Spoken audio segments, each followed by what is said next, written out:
কোটা আন্দোলনকে কেন্দ্র করে ঘটা নাশকতা এবং সহিংসতা নিয়ে ছড়িয়ে পড়া গুজব প্রতিরোধে মোবাইল ইন্টারনেট সেবা বন্ধ করে দেয় সরকার। তবে রোববার এই সেবা আবার চালু হয়েছে।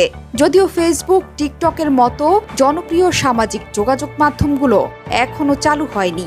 সরকারের পক্ষ থেকে আইসিটি প্রতিমন্ত্রী জানিয়েছেন, ৩১ জুলাই ফেসবুক, টিকটকের প্রতিনিধিদের ডাকা হয়েছে বিটিআরসির পক্ষ থেকে। তাদের কাছ থেকে সন্তোষজনক ব্যাখ্যা পেলে তবেই ফেসবুক খুলে দেওয়ার সিদ্ধান্ত নেওয়া হবে।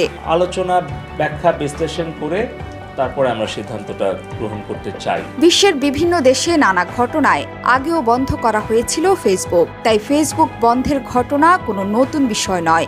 বিশেষ করে দ্রুত ছড়িয়ে পড়া গুজব রোধে ফেসবুক বন্ধের মতো সিদ্ধান্ত নিয়ে থাকে সরকারগুলো। ফেসবুকে যেহেতু বিভিন্ন শ্রেণী পেশার মানুষ দ্রুত সংযোগ ঘটাতে পারে, তাই বড় ধরনের সহিংস ঘটনায় ফেসবুক বন্ধের মতো সিদ্ধান্ত নেওয়া হয়। তবে বিশ্বের কয়েকটি দেশ আছে যেখানে স্থায়ীভাবেই ফেসবুক নিষিদ্ধ। এই তালিকায় প্রথমেই আছে চীনের নাম। জিনজিয়াং প্রদেশে মারাত্মক দাঙ্গার পর কর্মীদের বিরুদ্ধে সরকারি ক্র্যাকডাউনের অংশ হিসেবে মেটা মালিকানাধীন ফেসবুককে ২০০৯ সাল থেকে চীনে নিষিদ্ধ ঘোষণা করা হয়। চীনে বিদেশি মিডিয়া প্ল্যাটফর্মের সীমাবদ্ধতা এবং বেসরকারি কন্টেন্টের সেন্সরশিপকে চীনের গ্রেট ফায়ারওয়াল বলা হয়। চীনে মেটার মেসেজিং প্ল্যাটফর্ম হোয়াটসঅ্যাপ এবং এর ফটো এবং ভিডিও শেয়ারিং অ্যাপ ইনস্টাগ্রামও ব্লক করা হয়েছে। এর বদলে চীনে আছে তাদের নিজস্ব সামাজিক যোগাযোগ মাধ্যম। চীনের অভ্যন্তরে সবচেয়ে জনপ্রিয় সামাজিক যোগাযোগ মাধ্যম উইবো এবং উইচ্যাট। এছাড়াও আছে ডোইউন, বাইডো, তেইবার মতো জনপ্রিয় মাধ্যম। ২০০৯ সালেই ইরানেও নিষিদ্ধ হয় ফেসবুক। বিতর্কিত নির্বাচন এবং গণবিক্ষোভের মধ্যে ফেসবুককে নিষিদ্ধ করা হয়। যদিও কিছু ব্যবহারকারী ভিপিএন ব্যবহার করে ফেসবুকে অ্যাক্সেস করে থাকেন। সরকার ভিপিএন ব্যবহার আইনত অপরাধ ঘোষণা করে। ২০২০ সালে ইরান ঘোষণা করেছে যে তারা একটি জাতীয় ইরানি ইন্টারনেট তৈরি করতে চীনের সঙ্গে কাজ করছে। সম্ভবত ইরানও চীনের গ্রেট ফায়ারওয়ালের মতো একটি ব্যবস্থা তৈরি করতে পারে বলে মনে করা হচ্ছে।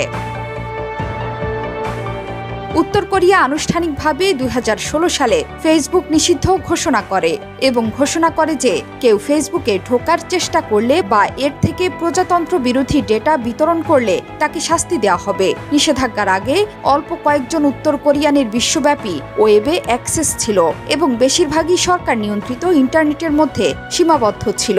সোশ্যাল মিডিয়া ওয়েবসাইটগুলির অফিসিয়াল ব্লকিং বেশিরভাগ বিদেশিদের উত্তর কোরিয়া থেকে বিচ্ছিন্ন করে দিয়েছে।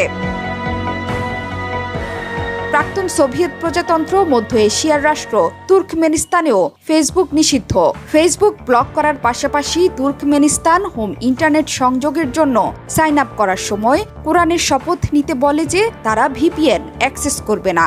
শিক্ষার্থীদের নিষিদ্ধ সাইটগুলিতে অ্যাক্সেস করার জন্য ইন্টারনেট ব্যবহার না করার প্রতিশ্রুতি দিয়ে বিবৃতিতে স্বাক্ষর করতে বলা হয়। কিউবায় আনুষ্ঠানিকভাবে ফেসবুক নিষিদ্ধ নয়, কিন্তু এটি ব্যবহার করা খুব কঠিন। শুধুমাত্র রাজনীতিবিদ, কিছু সাংবাদিক এবং মেডিকেল স্টুডেন্টরা তাদের বাড়ি থেকে আইনত ওয়েব অ্যাক্সেস করতে পারেন। অন্য সবার জন্য অনলাইন জগতের সঙ্গে আইনিভাবে সংযোগ করার একমাত্র উপায় হল ইন্টারনেট ক্যাফে। জোহরা চৌধুরী সেতু, ৭১।